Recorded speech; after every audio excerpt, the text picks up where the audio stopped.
먼저 다른 것보다 오늘 911 9.11 15년 전에 이 땅에 끔찍한 테러가 있었음을 기억합니다.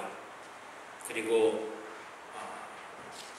그 아픔을 통해서 3,000명이나 되는 사람이 생명을 잃었고 또 6,000명이 넘는 사람들이 부상을 입었지만 그 모든 아픔과 슬픔을 견디고 다시 굳건히 설 수 있는 이 땅이 되게 하신 하나님 앞에 감사드리고, 또 아까 기도 가운데 말씀드린 것처럼 이 땅에 그러한 슬픔이 다시는 없도록 또 우리가 열심히 기도해야 하는 기도의 의무를 가지고 있음을 기억합니다.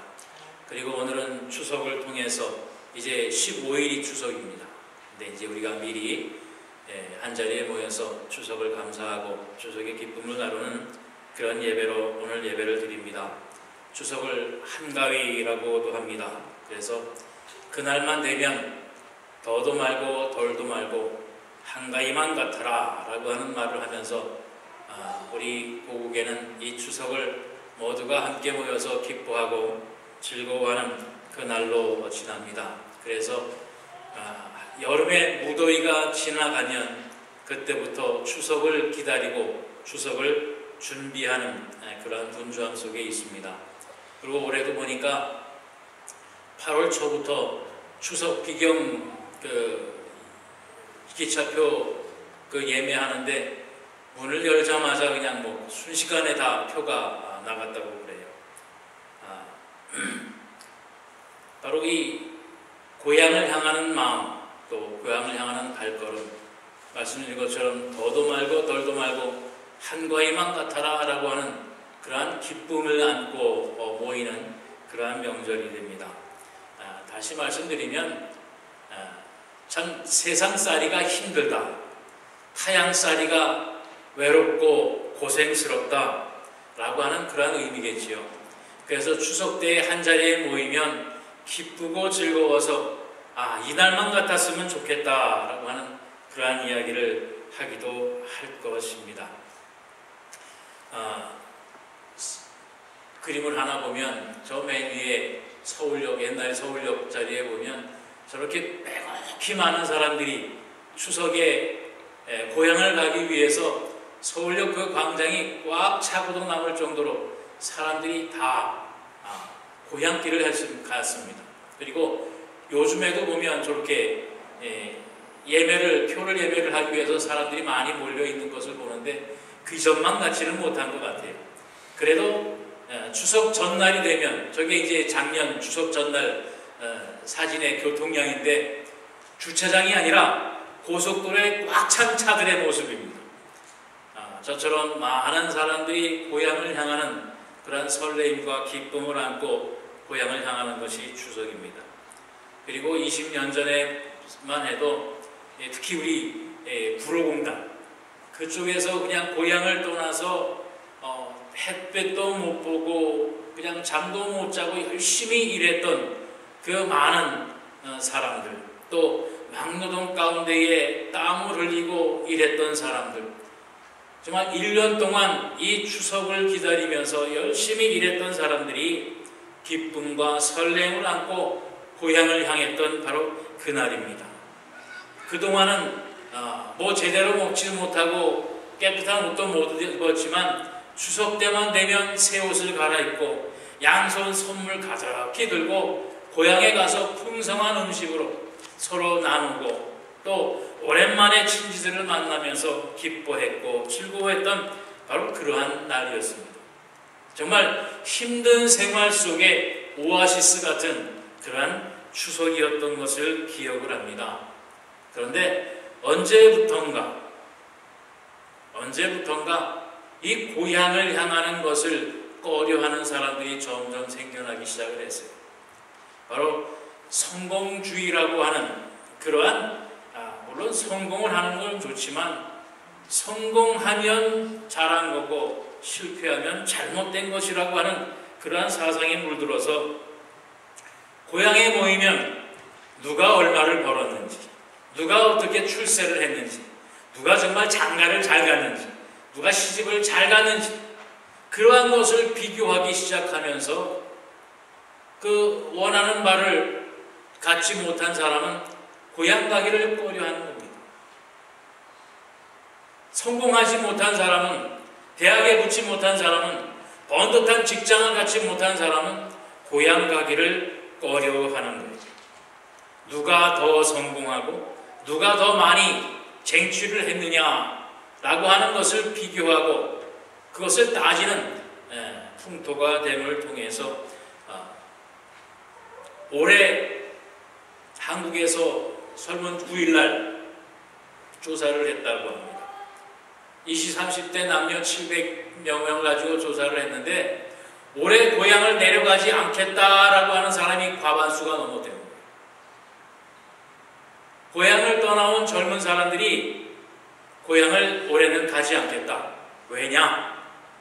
물론 학업과 업무를 꽂았지만 친척들의 간섭과 갈등, 그것이 뭐냐면 말씀드린 것처럼 누구는 출세했는데, 누구는 성공했는데, 누구는 대학 갔는데 비교하는 거지. 그런 많은 부분이 결국은 고향을 향하는 발걸음을 타향에 묶어두는 그러한 결과를 올해도 어김없이 만들어놨다라고 하는 겁니다.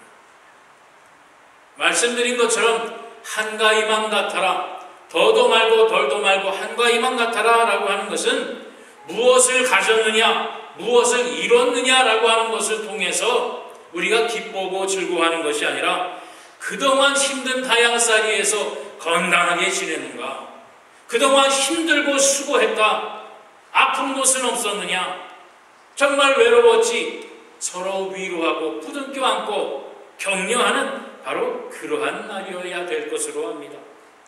서로 만나 서로 인사하고 위로하고 또한 새로운 희망과 용기를 북돋워서 정말 힘든 어려움 속에서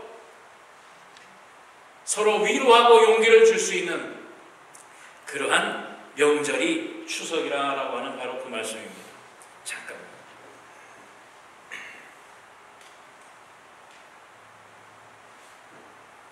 컴퓨터의 배터리가 다 됐다고 했는데 제가 연결을 안 해놔서 이 상황이 왔었습니다. 그리고 각 나라마다 큰 명절들이 있는데 모든 나라의 명절들의 그 기본은 바로 감사의 의미를 갖고 있습니다. 그래서 함께 모여서 기뻐하고 감사하는 겁니다.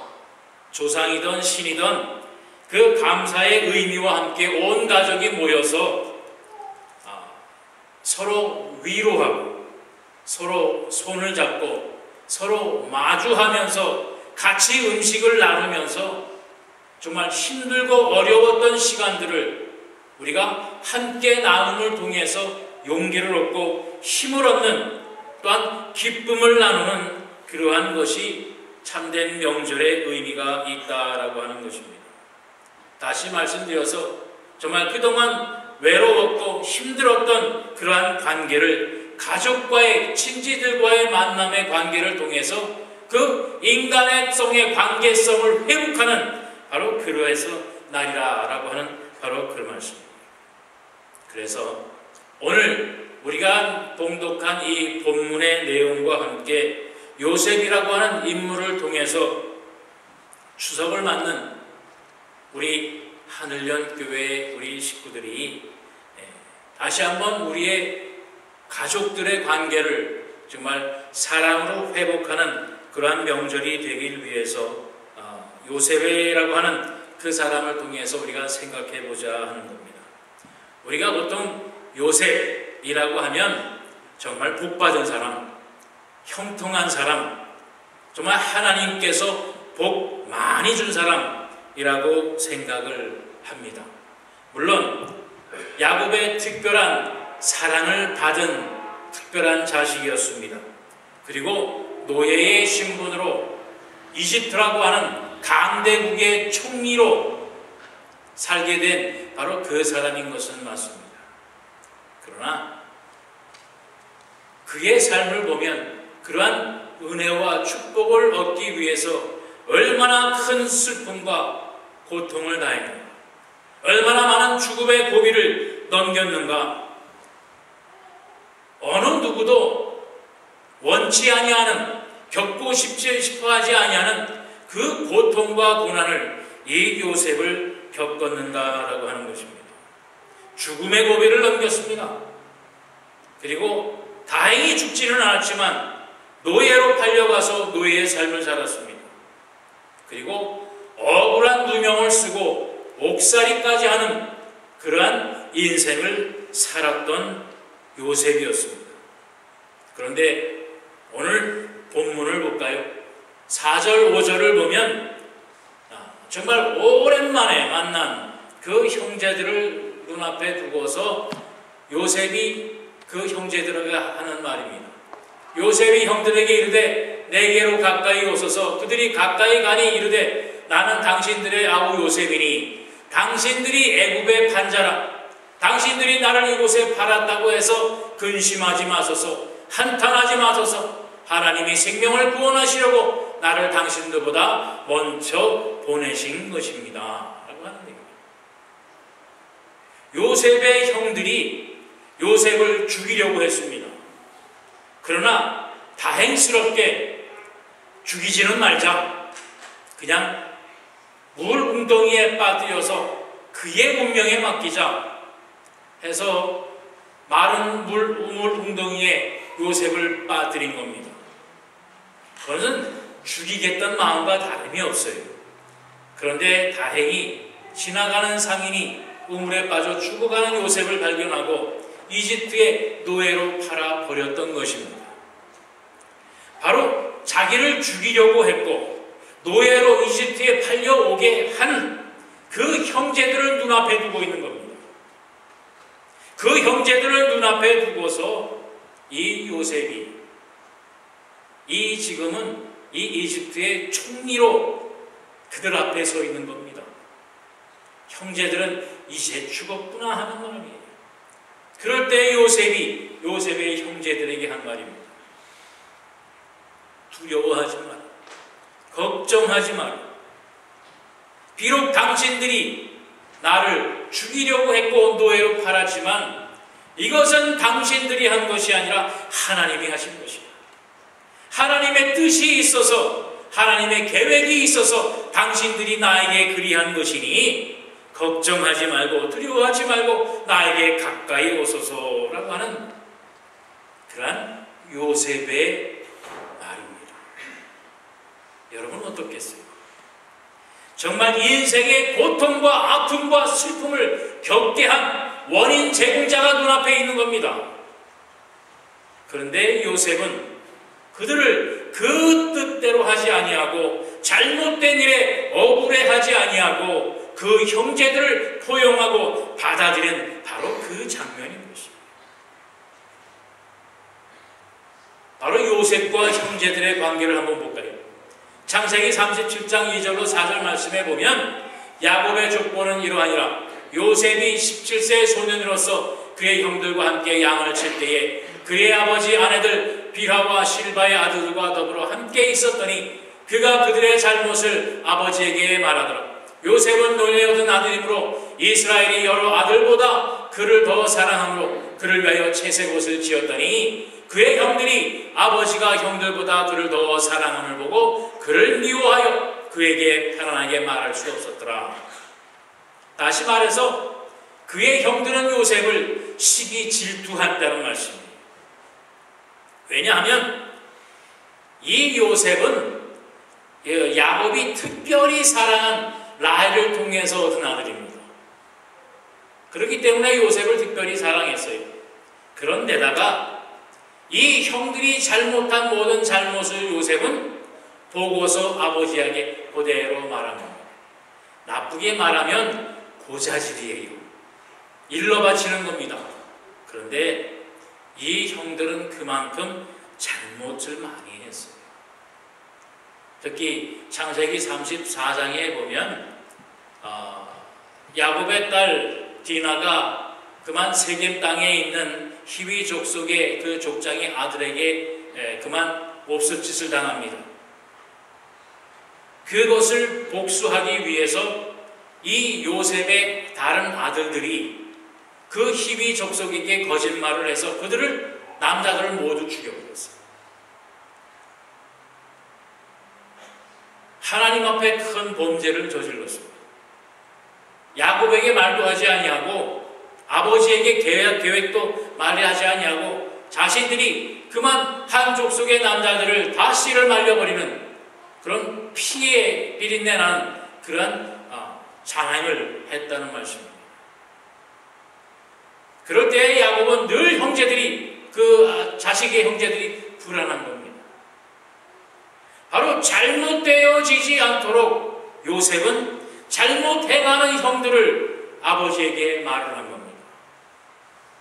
심지어는 이 야곱의 자식들 형제들에게 이방 신상이 있었고 이방 신을 추종하는 그런 이방인들과 함께하는 그런 잘못도 저질렀어요. 그러니 요셉이 볼 때는 아버지한테 말하지 않고는 견디지 못하는 겁니다. 왜? 형제들을 그만큼 사랑하기 때문에.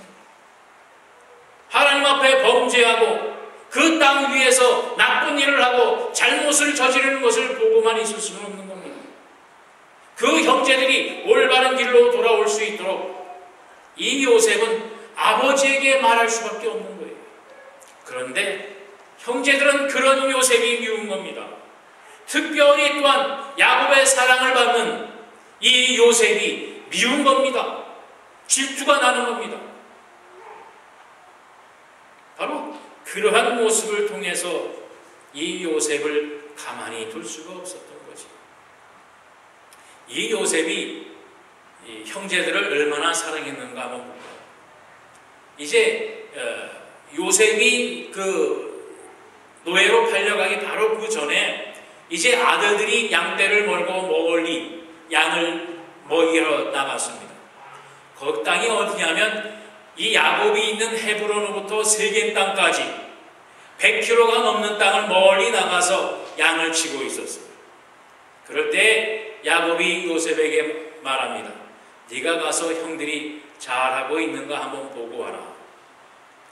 이 야곱이 17세, 17살의 소년의 나이로 100km나 되는 그 세겜 땅까지 형들을 보기 위해 간 겁니다. 걸어서 100km를 간다고 하면 3박 4일도 더 걸리는 길입니다. 그 길을 걸어서 형들을 아니를 보기 위해서 간 거예요. 그런데 막상 가보니까 형들은 거기에 있는 것이 아니라 또 30km나 더 간 도단이라고 하는 곳에 가 있어요. 그 도단이라고 하는 땅은 이름이 뭐냐면 우물이 두 개라고 하는 의미가 있는 것처럼 바로 세겜보다 더 많은 사람들이 모여서 사는, 다시 말씀드려서 샌프란시스코 같은 바로 그 땅이에요. 세겜 땅에서 양을 먹이기로 했는데 30km나 더 가서 좀 세상의 재미를 보는 그 땅에 있었던 거죠. 이 요셉은 그 말을 듣고 또 30km를 더 가서 형들을 만나기 위해서 간 겁니다. 17살의 나이로. 그런데 거기에서 이 형들은 이 요셉을 죽이려고 했고, 다행히 죽이지는 않았지만 이 이집트 땅의 노예로 팔려가게 했던 바로 그러한 사건이 일어나게 되는 거죠. 그만큼 요셉은 형제들을 사랑했습니다. 그에 반해서 형제들은 요셉을 미워하고 시기하고 질투를 했고 죽이려고까지 했다라고 하는 말씀입니다. 그런데 요셉은 뭐라고 그랬습니까? 형들이여 두려워 마소서. 형들이 나한테 한 것은 당신들이 한 것이 아니라 하나님의 계획이 있어서 나에게 이러한 일이 일어난 것입니다 라고 하는 것이죠. 형들이 나에게 그렇게 해서 내가 억울해서 죽겠는 게 아니라 바로 그 일이 나에게 일어난 것은 하나님의 섭리입니다. 하나님의 계획이었습니다. 그러니 두려워하지 마십시오. 그러니 염려하지 마십시오. 나에게 가까이 오십시오. 그의 인생의 모든 삶의 사건을 하나님의 계획, 하나님의 섭리라고 믿고 하나님 앞에 의지했던 요셉이라고 하는 말씀입니다. 또한 요셉은 자기가 당한 그 억울한 일에 연연하고 매달리지도 않았던 바로 그 요셉이었습니다. 이제 애굽 땅에, 이집트 땅에 노예로 팔려가서 한 집에 들어가게 됩니다.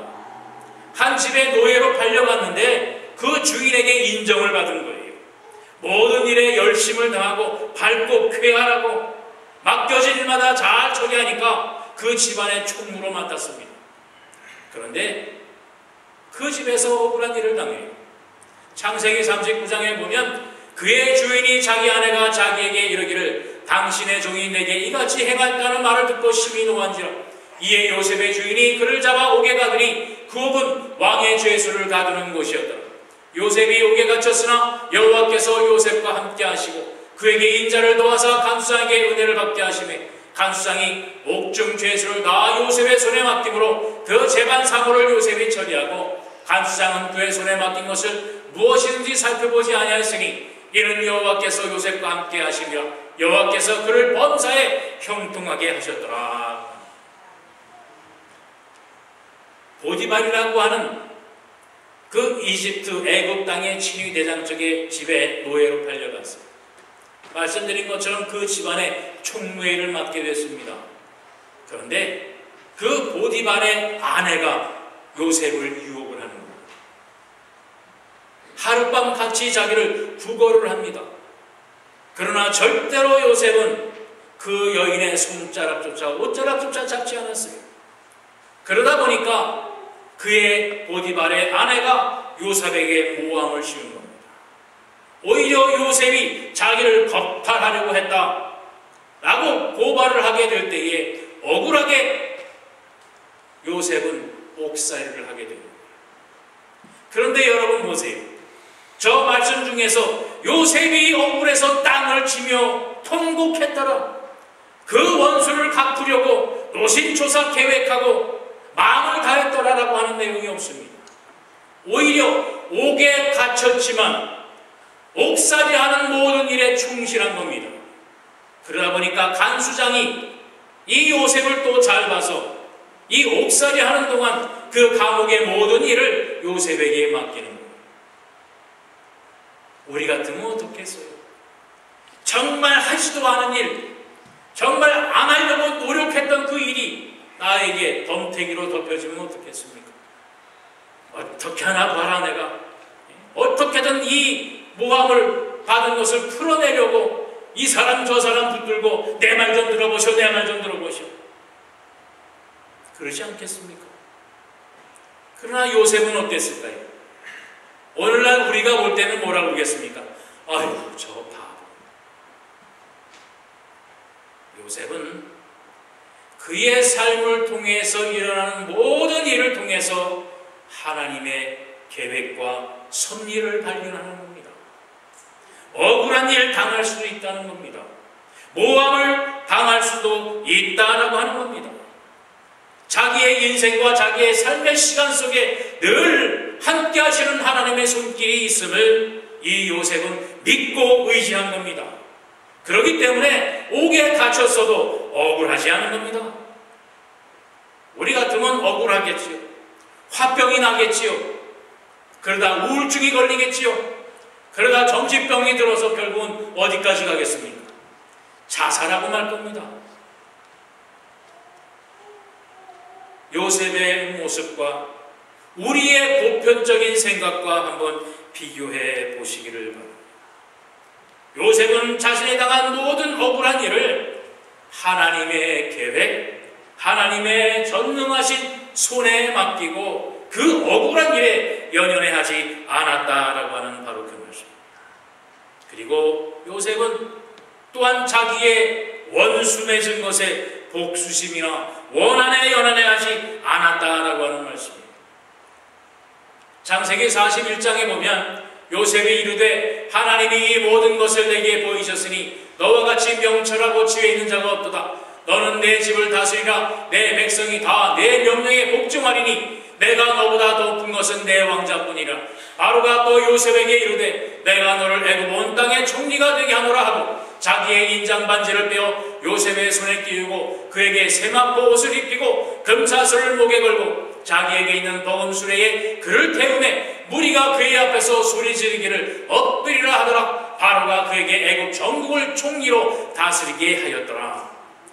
바로 요셉이 자기가 노예로 팔려간 나라의 총리 대신이 된 겁니다. 왕 빼고는 아무도 그보다 높은 사람이 없어요. 왕의 왕자 말고는 요셉보다 더 높은 권력을 가진 사람이 없었다라고 하는 바로 그 말씀입니다. 자, 이 자리에 앉았어요. 대통령과 같은 자리에 앉았습니다. 여러분 무슨 생각이 먼저 들겠습니까? 보디발, 너 봐라. 나를 옥살이 시켰어? 보디발의 아내 보디발 당장 불러들여라. 그들에게 원함을 갖지 않겠습니까? 나를 노예로 팔아버린 저 땅의 우리의 형제들, 우리의 식구들, 나를 죽게 만들고 나를 노예로 파는 이 원수를 다 불러들여라. 이럴 권한이 요셉에게 없었겠습니까? 충분히 자기가 그동안 당한 슬픔, 아픔, 억울함, 고통 다 갚을 수 있는 힘과 권력이 있었어요. 그러나 요셉은 그것에 자기의 힘을, 권력을 사용하지 않았다라고 하는 바로 그 말씀입니다. 오늘 본문 6절로 10절까지 볼까요? 이 땅에 2년 동안 흉년이 들었으나 아직 5년은 닭다리도 못하고 추수도 못할지라 하나님이 큰 구원으로 당신들의 생명을 보존하고 당신들의 후손을 이 땅에 두시려고 나를 당신보다 먼저 이곳에 보내셨나니 그런즉 나를 이리로 보내는 당신들이 아니요 하나님이시라. 하나님이 나를 바로에게 아버지로 삼으시고 그 온 집의 주로 삼으시며 애굽 온 땅의 통치자로 삼으셨나이다. 당신들은 속히 아버지께로 올라가서 하기를 아버지 아들 요셉의 말에 하나님이 나를 애굽 전국에 주로 세우셨으니 지체 말고 내게로 내려오사 아버지의 아들들과 아버지의 손자들과 아버지의 양과 소와 모든 소유가 고센 땅에 머물며 나와 가깝게 하소서. 나 같아도 이루지 못할 것 같아요. 여러분 같으면 그럴 수 있겠습니다.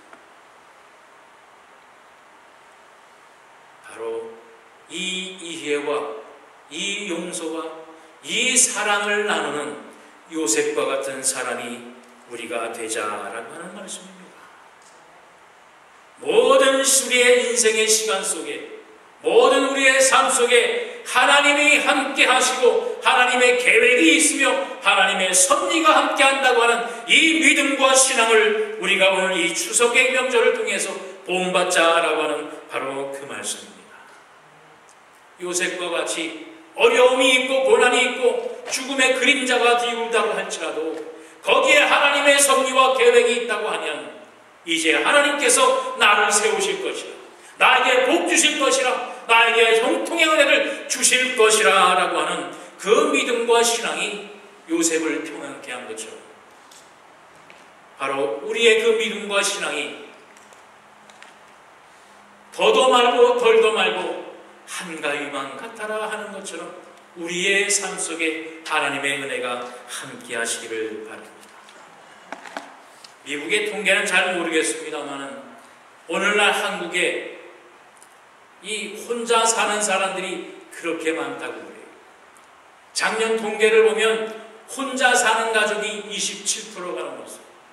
그리고 이제 35년이 되면 35%나 가까운 사람들이 혼자 사는 그러한 가정이 된다는 거예요. 혼자 사는 외톨이 고아처럼 사는 게 아니라 혼자 사는 게 가정으로 인정을 받는다는 거예요.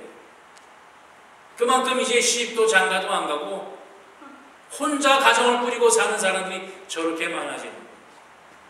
이게 큰 문제입니다. 세상의 문제뿐만 아니라 이게 얼마나 큰 불행인지 아십니까? 이 불행을 성경에서 이렇게 말하고 있습니다.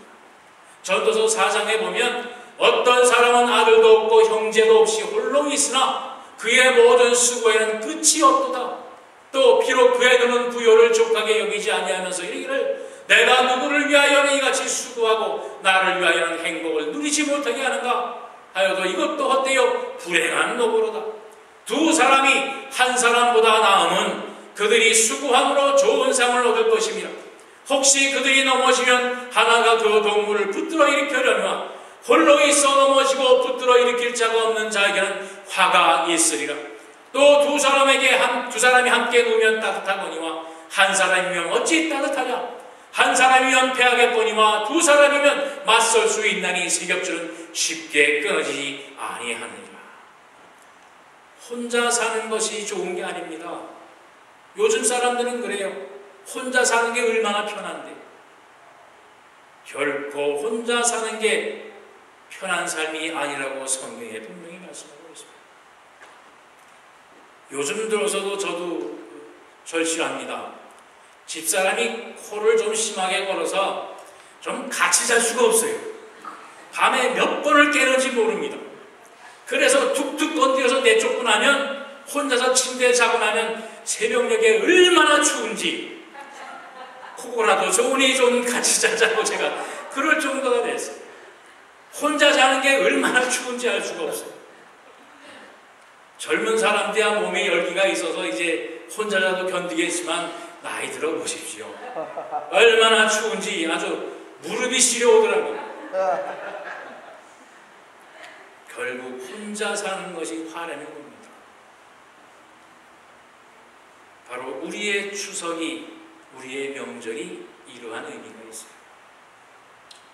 그동안 힘들고 어려웠던 우리의 모든 삶의 무거운 것들 다 내려놓고 어떠한 잘못이 있든지 어떠한 실수가 있었든지 어떠한 죽을 죄를 졌든지 이해하고 용서하고 사랑으로 포용하는 그 사랑이 넘치는 시간이라고 하는 말씀입니다.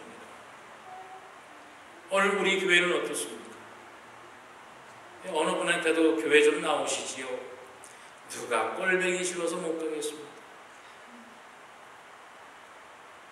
요셉이 당한 만큼 죽음의 고병을 겪었습니까? 요셉이 당한 만큼 정말 억울한 그러한 지경을 당했습니까? 그것도 요셉은 용서했습니다.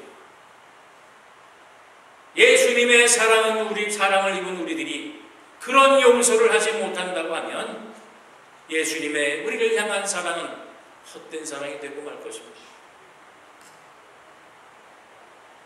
어떠한 억울한 일, 어떠한 슬픈 일, 어떠한 원통한 일을 당해도 거기에는 하나님의 뜻이 있고 하나님의 계획이 있고 섭리가 있음을 우리가 발견하고 하나님의 사랑 안에 우리의 모든 미움과 억울함과 아픔을 내어드리기를 바랍니다.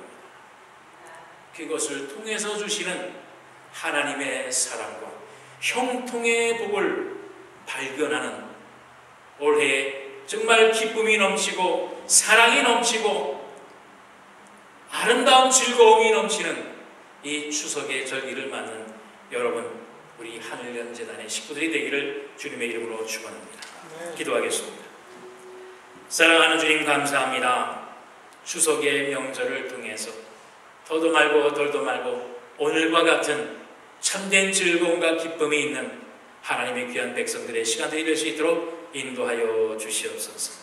예수님께서 우리를 위하여 십자가에 죽어 주시사 우리의 모든 죄악을, 우리의 모든 허물을 사하여 주신 것처럼 또한 오늘 말씀을 통해 요셉이 그의 형제들을, 그의 원수들을 용서하고 사랑한 것처럼 오늘 우리의 이 시간을 통해서 우리의 마음과 우리의 삶 속에 맺혀있는 모든 억울하고 원통하고 억울한 것들 다 하나님의 은혜로 씻겨버리시사 그 모든 것 중에 하나님의 계획과 은혜가 있음을 우리가 발견하고 오로지 하나님 앞에 감사로 올 하루를 기뻐하는 이 재단이 될 수 있도록 축복하여 주시옵소서.